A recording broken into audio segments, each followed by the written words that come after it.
Akomo lobake Karine nazo engagé batu ba fingaka. Est-ce que to benga ngoneza hypocrisie au bat banon sa bandoli ngaka bakanga mana Karine et puis babimisa ba compte à rendre bon ça surtout pour na Fiviette. To moni Fiviette a tu ko lekana awa a tu ko ganga par rapport ndenge bat ba lobana. Je sais pas ko lobana. Tongai. Ye j'ai la tongai ke ba bengana na libalat. Ba preuve ezali na zana ba preuve. J'ai la tonga que babengana na libala bota raté bablo moi bon est-ce que camarade no ya solo wana pena ago tonga bon bakata ba trompe plus sabota asana banduta wana Jaël mambo na lo ba Jaël mtabetelanga. Mais les autres ont comprendre c'est comme si à chez liste abi que notre na bandi na ken piana parce que liste eza moulaï pour na misuma mona et les est-ce que musalo to sala katan to sala ba critique ba analyse eza est censé que ok, nous on a passé. Par rapport d'abord, il y a dossier à quel concernant janvier. Parce que concert mambo ba ça va éviter parce que tout le monde a bangonyo sona Karine a salaki le roi maître supérieur. Lelo soki lelo ngana ibango c'est grâce à Karine mon compte. Karine muta pesa bango pe un pas à vie lelo. Babi faut être reconnaissant dans la vie.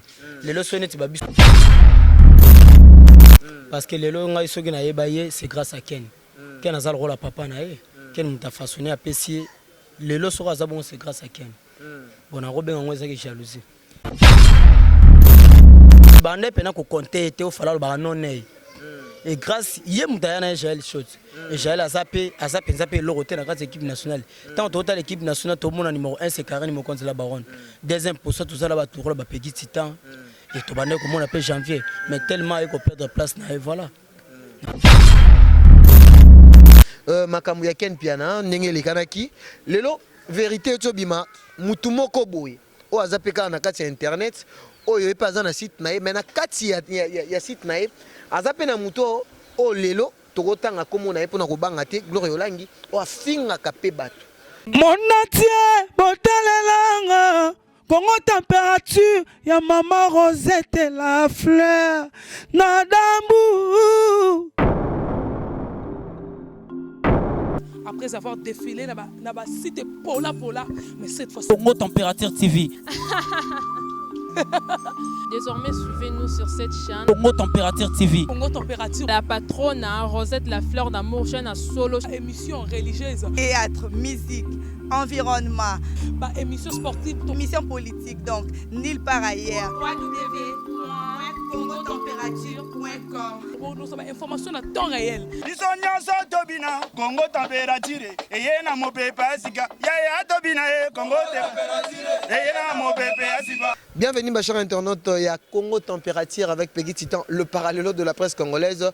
Un grand merci Nabato no Sobazo Landanga Mikolo, grand merci ba fan nanga à Londres. Nazo sinalé bino karane na msaki bino bato tout besoin à 4 coins du monde, besoin a besoin.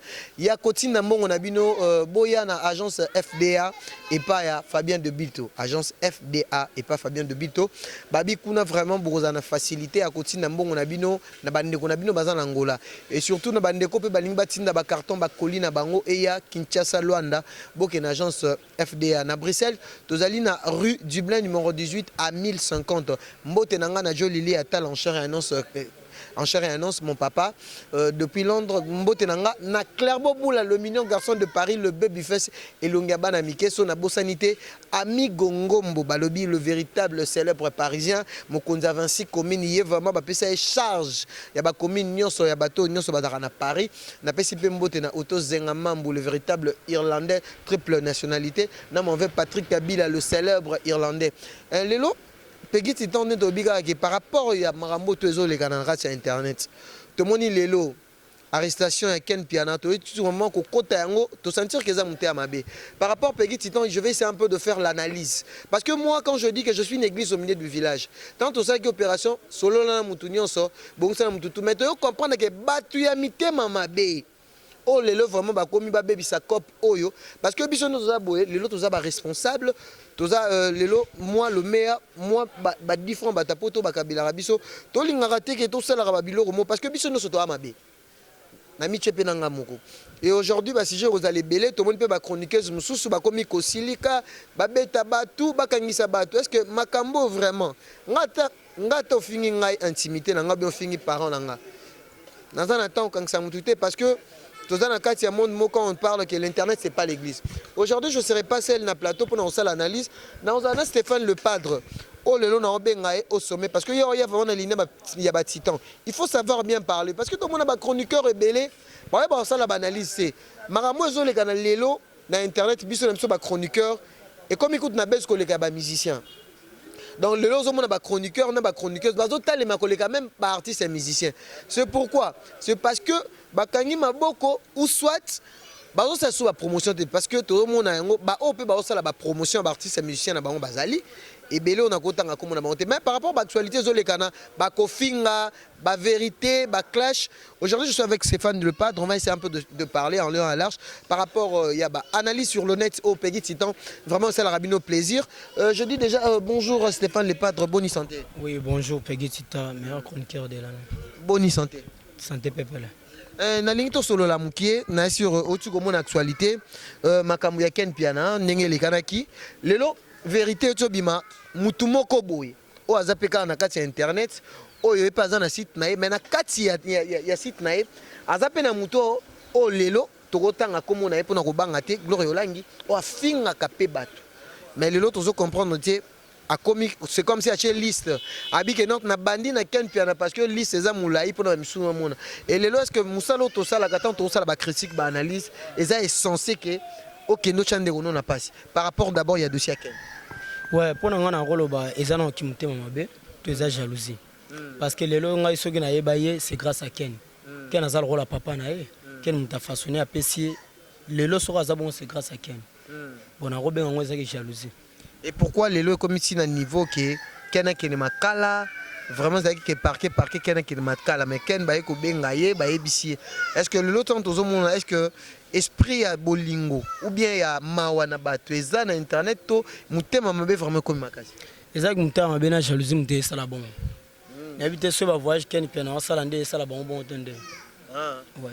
Est-ce que le relation ni aux anango na ba artistes et musiciens pena na ba chroniqueurs est-ce que vous tangata deux artistes aux na ba on relation bien pena deux chroniqueurs on a ba relation ouais Aliboso Fenek Mokonzi chef tu verras très bien tout ça on est bien ami baleza Karine Mokonzi la baronne c'est bien au lobby makambo Karine Mokonzi le lot aux mona le lot au moni na 4 équipes nationales ezaki o bandeko ya basi bandeko lobaki c'est la famille mais lolo makambu ya tantine biso Myriam te komona moi makambu ekoti entre Karine et puis ekoti pe biloko moko boye o to mona bandeko o bazaki na Karine lokola ba Jaël ba Fiviette est-ce que par contre tout le monde peut ba janvier ba abiri o lelo bazako démarrer Karine o ti lelo ba cause à la contre Karine na habité et puis to resolano deuxième question aux ala na retour na yo par rapport il y a continuité à Jaël na kati la team Wata d'abord répondre à biso bandeko nyonso na tangeli o kombo o lelo tozo mona équipe nationale ango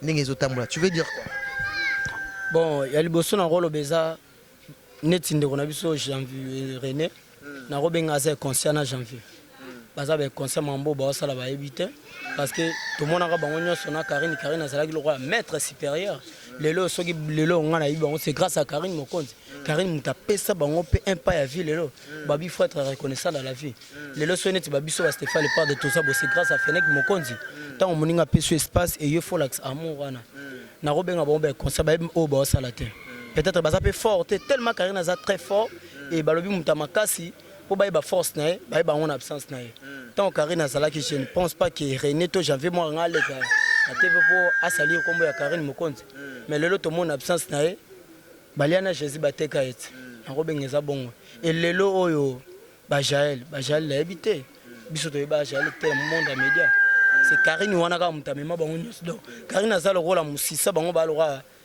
ba makasa robenga bo bakasa et lelo Fiviette azalo moni akomo luka beta batu na internet akomo lobake Karine azo engagé batu ba fingaka est-ce que to benga ngoneza hypocrisie au bat banonsa bandolingaka bakanga na Karine et puis babimisa ba compte à rendre bon ça surtout pour na Fiviette to moni Fiviette a tu ko lekana awa a tu ko ganga par rapport ndenge bat ba olobana je sais pas ko olobani Fiviette na robenga ça le rôle à litabisi moko bona ka équipe nationale ça dit bande pena ko compter te au falalo ba nonné et grâce yem tayana Jaël shot et Jaël a zappé le roté dans la équipe nationale tant total l'équipe nationale tout le monde numéro 1 c'est Karine Mokonzi la baronne deuxième pour ça tout ça là ba tour là ba Peggy Titan et to bande comme on appelle janvier mais tellement il ko perdre place na et voilà na rolo ba net bon Viviette ça c'est le roi l'établissement bodo to compter penzate et puis je ne pense pas que sur ça normal à sur kana télé pour na rolo ba robeta bana mibali le rolo ba pegi c'était ça normal ta ya va beta pegi c'était ngamono na robete makasi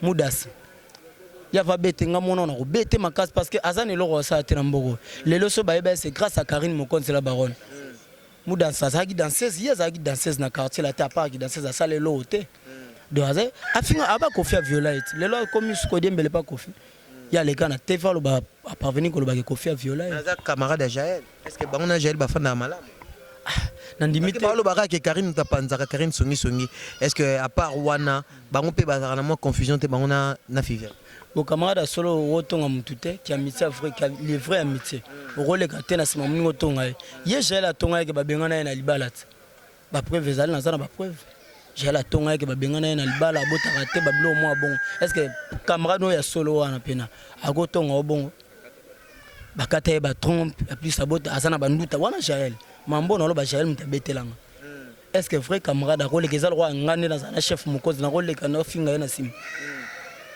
donc Fivel ce qui totally bien il faut que bana Jaël voilà le rango yo baxi yango wana il faut za moi bokebi muke parce que camarade solo role ba mabena simana wote akoyeb songo fafa.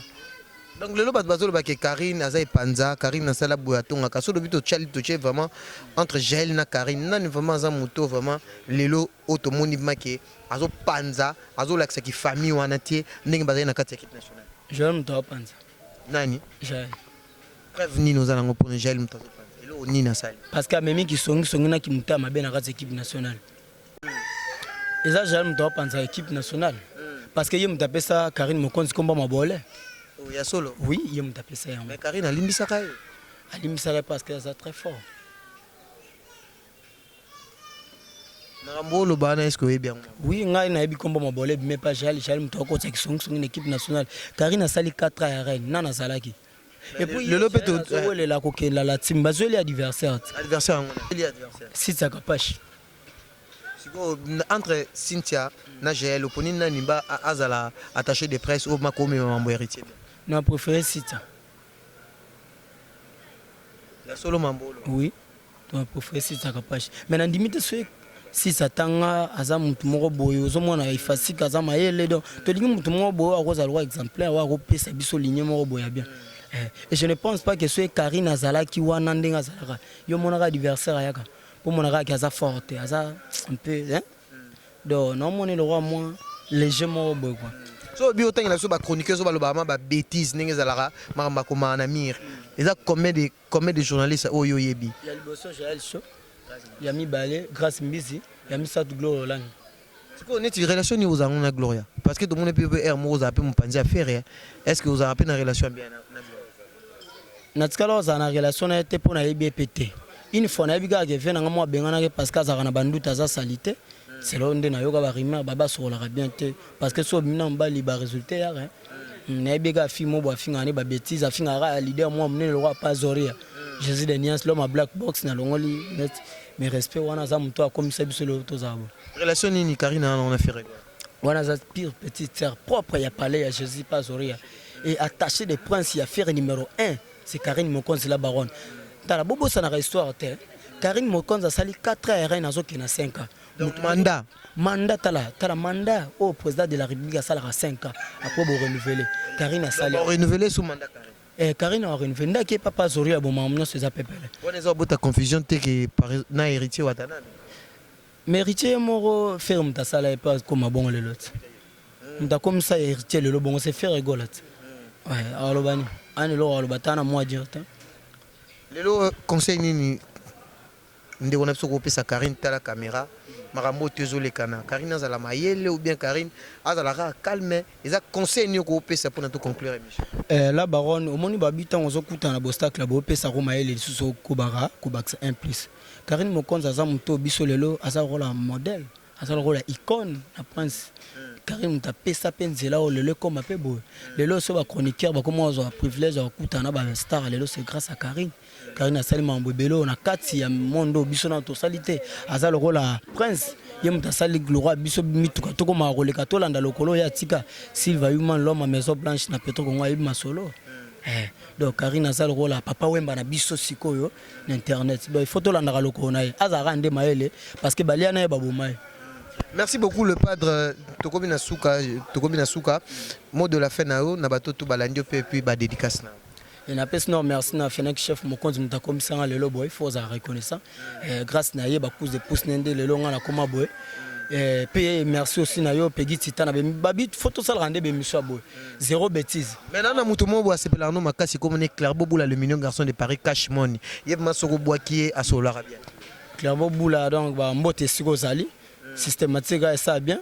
Namoni bongo Kevin Loss derrière caméraman à Bogar doit changer à 15 par seconde na éviter sur les trop donc Anel Kachende da Gloria Mwanza maman Anne-Marie maman Bota Stéphane Vete le padre donc sans oublier Sainte Adon da sim taper sanga chambre le so na la en hôtel où on a confort don da hôtel donc Peggy c'était faut beta tokuna okutana na Sainte Adon da parce que hôtel wana zo pesa bagam Silva Human les patrons bogos yaya na beaucoup Human Maison Blanche na Petro Congo.